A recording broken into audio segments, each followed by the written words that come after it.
Hello student, आप सभी का आर एजू सेंटर में स्वागत है। आज मैं इटली के यात्री मार्को पोलो से संबंधित वीडियो लाई हूँ।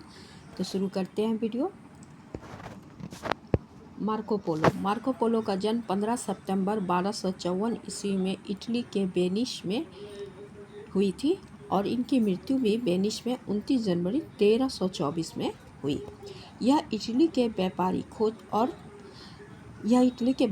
खोजकर्ता और एक राजदूत थे। मार्को पोलो के पिता निकोलस पोलो और उनके चाचा मातियो पोलो थे, जो वे सफल रत्न व्यापारी थे।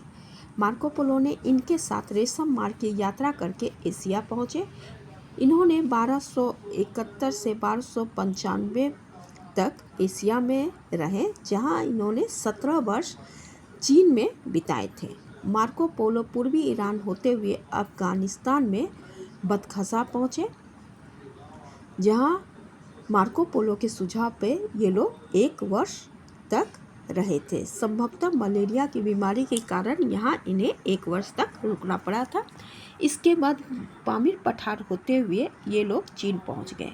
चीन पहुँचने के बाद 1275 ईस्वी में चीन के शासक कुबलई खान से उनकी ग्रीष्मकालीन महल जनाडू में उनकी मुलाकात हुई। उन्हें और उनके सहयोगी को कुबलई खान ने चीनी दरबार में महत्वपूर्ण पद पर नियुक्त किया। मार्को पोलो चीन में 4 भाषा सीखे। कुबलई खान द्वारा मार्को पोलो को राजदूत नियुक्त किया गया, जिसके कारण उन्हें Burma, Bharat, Indonesia, Sri Lanka, Vietnam सहित एशिया के दूर दराज इलाका भेजे गए।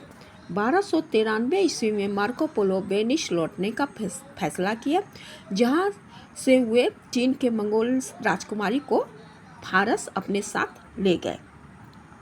इन्होंने 24 साल तक एशिया की यात्रा करने के बाद वेनिस लौटे थे।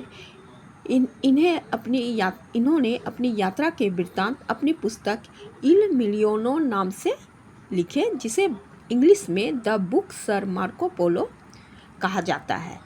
इनमें इन्होंने तत्कालीन भारत की आर्थिक इतिहास का महत्वपूर्ण वर्णन किए हैं। मार्को पोलो ने अपनी पुस्तक में काकतीय वंश की राजकुमारी रुद्रमा देवी का भी उल्लेख किया है। इन्होंने 13वीं शताब्दी के अंत में पांड्य राज की यात्रा किए थे। इन्होंने अपनी यात्रा वृत्तांत में भारत का वर्णन करते हुए लिखे हैं कि भारत की जलवायु काफ़ी गर्म है। उनके अनुसार स्थानीय स्तर पर केवल उत्पादित एकमात्र अनाज चावल होता है। भारतीय लोग धरती पर बैठते हैं, खाने पीने के लिए केवल दाहिने हाथ का उपयोग करते हैं। बाएं हाथ का उपयोग केवल अशुद्ध कार्य के लिए किया जाता है। भारत में कीमती सामानों के साथ रात में यात्रा करना सुरक्षित था।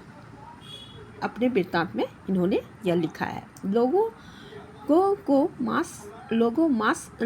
द्वारा मांस नहीं खाए जाते थे, लेकिन शराब और मदिरों का सेवन प्रचलित रूप से करते थे। भारतीय लोगों को तंबूरा नामक एक पत्ता चबाने का आदत था। यह कपूर और सुगंधित मसालों के साथ बनाए जाते थे, जिसमें बुझा हुआ चूना भी मिलाया जाता था। इन सभी को मिलाकर वे लोग खाते थे। मंदिरों और मठों में पुरुष और महिला दोनों प्रकार के देवी देवताओं की मूर्तियां होती थी।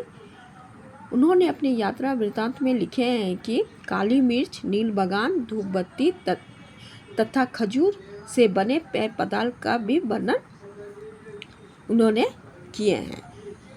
इन्होंने शेर, तेंदुए, मोर, नीले तोते जैसे जानवर का भी उल्लेख अपने पुस्तक में किए हैं। इसके अलावा लिखे हैं कि यहाँ की बंदर की शक्ल इतनी अलग होती है कि कोई इन्हें इंसान समझ सकता है। मार्को पोलो जब वेनिस लौट रहे थे तो उस समय वेनिस और जेनेवा गणराज्य के बीच युद्ध हो रहा था। मार्को पोलो ने जेनेवा के विरुद्ध वेनिस जहाज की कमान संभाली। रास्ते में दुश्मन ने उन्हें पकड़ लिया और जेनोवेसी जेल में डाल दिया, जहां से उन्हें 1299 में छोड़ा गया। 1300 ईस्वी में मार्को पोलो ने अपना विवाह किया। अपने जीवन के अंतिम 24 वर्ष उन्होंने अपने व्यवसाय को बढ़ाने तथा अपनी 3 बेटी के परवरिश में बिताए। मार्को पोलो की मृत्यु 1324 ईस्वी में वेनिस में ही हुई थी। मेरा मार्को पोलो से वीडियो संबंधित यहीं तक था। Thank you.